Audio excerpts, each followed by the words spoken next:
ભારત માતા કી જય। આજે અમે કોજાચોરા ફાટક પાસે કોજાચોરા વાંડ દરસડી મમઈમોરા ને જોડતો રસ્તા પર અમે ઊભા છીએ હમણાં। ત્યારે મારે ખાસ કહેવાનું છે કે આ રસ્તો 2017ની અંદર પ્રથમ બનેલો છે। એક પરિવારની અંદર એક પિતાના 2-3 દીકરાઓ હોય તો એમ કહી શકીએ કે કંઈક એક કમાઉ દીકરો હોય। એવી જ રીતે આ જે વાંઢ કોજાચોરા બેન્ટોનાઇટ, બોક્સાઇટ, લેટરાઇટ, અન્ય ખનિજ તત્વોથી ભરેલા વિસ્તારો છે। સરકારને ખૂબ જ કમાઈને આપે છે ટેક્સ વગેરે રીતે, પરંતુ ખરેખર જે કમાઉ દીકરો છે તેને જ એટલી બધી કનડગત અને એટલી બધી તકલીફો છે એનો કોઈ માપ નથી। આ રસ્તો એટલો બધો ખરાબ થઈ ગયો છે કે 2016 પછી ગ્રામજનો આ બાબતે ખૂબ જ રજૂઆતો કરી અને થાકી ગયા છે। આજે જેમની સાથે ઊભા રહીને ફોટા પડાવવાવાળા માણસો આંખ આડા કાન કરી અને વાત સાંભળવા તૈયાર નથી। આજે આ રસ્તા ઉપરથી સવારથી સાંજ સુધી લગભગ 300 થી 400 વાહનો પસાર થાય છે। સ્કૂલના છોકરાઓ પસાર થાય છે, તેમજ અન્ય કેટલા બધા વાહનો શેરડીથી ભુજ જવું હોય તો એ વિસ્તારને પણ આ રસ્તો ખૂબ જ લાગુ પડે છે। આ રસ્તા માટે અહીંયાના લાગતા વળગતા ગામવાળાઓએ પોતાની જાન પહેચાન ગમે એ રીતે કરીને અહીંયાના સ્થાનિક મોટા નેતાઓને પણ મળ્યા, પરંતુ આ બાબતે કોઈ પણ ધ્યાન આપવામાં આવતું નથી। ખરેખર આજે અમે અહીંયાથી કહેવા માંગીએ છીએ કે ભાઈ આ રસ્તાનું કામ 1 થી 2 મહિનાની અંદર ચાલુ કરવામાં નહીં આવે તો એના માટે અમે ખૂબ જ મોટા પાયે લડાઈ કરશું। અને આ જગ્યાએથી હું યુવાન તથા ગ્રામજનોને હું એક આહવાન કરવા માંગુ છું કે હવે જાગૃત બનો, જાણકાર બનો। કોઈ પણ જગ્યાએ કોન્ટ્રાક્ટનું કામ ચાલુ થાય તો એનો પહેલા લેટર એની પાસેથી ડોક્યુમેન્ટ માંગો કે ભાઈ કેવી રીતે પાસ થયું છે, કેટલો સિમેન્ટ નાખવાનો છે, એનું જે લેટર છે એ અમને આપો। અને દરેક ગામમાંથી 4 થી 5 જણા એવા તૈયાર કરો કે એ ગામમાંથી સવારથી સાંજ સુધી એક જણ કમ્પલસરી એના ઉપર ઊભો રહે। આપણા જ પૈસા, આપણું જ કામ, આપણને જ મુશ્કેલી। તમે વિચાર કરો આ સહન ક્યાં સુધી આપણે કરવાનું છે? ખરેખર આ ગામ લોકોને આપણે આ બાબતે પૂછશું તો એની વેદનાઓ એ લોકો કહેશે। આપણે તો ક્યારેક કામ હોય ત્યારે પ્રસંગોપાત જવાનું થાય, પરંતુ ગામ લોકો આ રસ્તો તમે જોશો એટલો ખરાબ છે કે અહીંયાના લોકોને કોઈ પડી નથી। સરકારી તંત્ર હોય, સીધી વાત કે ભાઈ આ બાબતે અમારી પાસે રજૂઆત કરવી નહીં, તો રજૂઆત ક્યાં કરવાની? તમે વિચાર કરો કે શું કરવાનું? એટલે હું આ મારી સાથે તમામ ગામ લોકો પણ અહીંયા આવ્યા છે ત્યારે હું આપને કહીશ કે એમની પણ વેદના સાંભળો અને જાણો। અને ભારત માતા કી જય। અમે અહીંયા વાંઢ ગામના છીએ, અમને બહુ જ તકલીફ છે। હવે આ વલ્લભભાઈ આવ્યા છે અને એ અમારી અહીંયા મુલાકાત લીધી, બાકી ભાજપવાળા કોઈ આવતા નથી અહીંયા।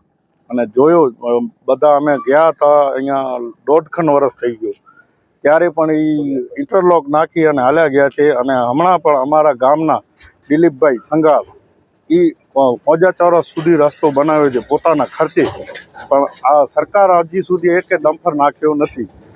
ધારાસભ્યને જિલ્લા પંચાયતમાં, તાલુકા પંચાયતમાં બધી જગ્યાએ કીધું છે બધાને, અમને કાંઈ અમારું ગામ પ્યોર ભાજપાઈ છે।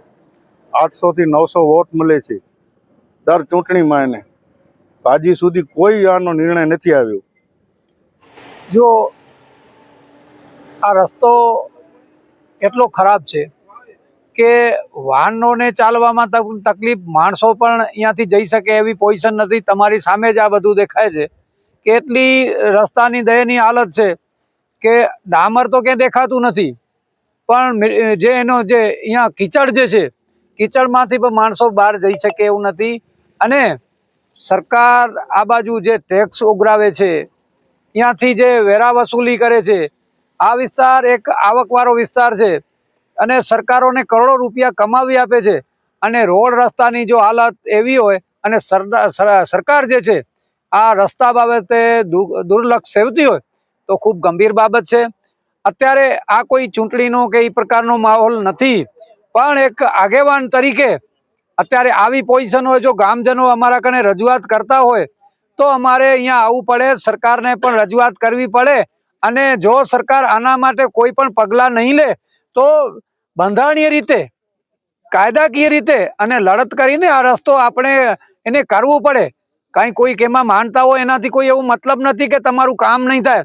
કામ અને આ રસ્તો એને કરવો પડે અને એના માટે પ્રજાને પણ જાગૃત રહેવું પડે. અને પ્રજા જો ખુલ્લીની રીતે આમાં અમારી સાથે આવે તો રસ્તો શું બધું થઈ શકે છે. બાકી જે અહીંયાના જે સત્તાધીશો છે અરે એક પુલિયાના 2-4 વખત ઉદ્ઘાટન કરે. ઉદ્ઘાટન એટલા શોખીન છે, અરે ગાંડા બાવળો કાઢે એનું પણ ઉદ્ઘાટન કરે છે.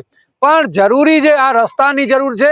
જે આમાં અહીંયાથી જો ભાજપ વાળા જશે, કોંગ્રેસ વાળા જશે, કોઈ પણ વ્યક્તિ જશે, પણ રોડ રસ્તા આ જરૂરી છે. એ પ્રાથમિક જરૂરિયાતો છે.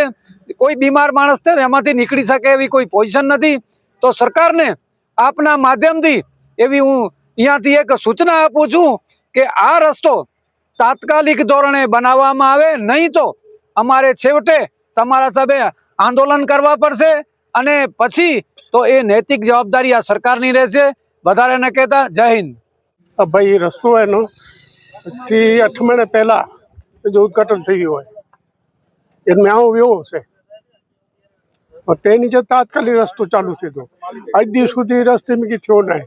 અને ઇન્ટરલોક બ્લોક બધો હતો તેની મનાઈ કે એની બંધ કરાયો હશે ગામની બાજુમાં કે ભાઈ ઇન્ટરલોક આજે જલ્દી થતો. કારણ કે આવું પણ કંત્રાટી હું કંત્રાટી નવો વિચારું તો હું બીજી ઘાલ છો એની રીતે ઇન્ટરલોક બંધ થયા ને અત્યારે સુધી ઇન્ટરલોક વ્યવહાર હોય ખાડે પે કોઈ ચોરા સુધી ત્યાં. બાકી તો એ રસ્તે મેં ખુલ્લા દુર્લભ થયો તો ખુલ્લા નતો થી એ હશે કે ભાઈથી ના નથી અસર તો નીકળી નતો થાય. આચી વાર એટલે આવું આવ્યો છે ને મોટરસાઇકલ સાથે ફોર વ્હીલ મૂકે છે નથી તો મૂકે તો બહુ તકલીફ થઈ. પાછું બીમાર પાડું. હવે એ રસ્તો તાત્કાલિક દોર ચાલુ થઈ અને થઈ નેડિયા છે અપેક્ષા રાખો. જય હિન્દ, જય ભારત.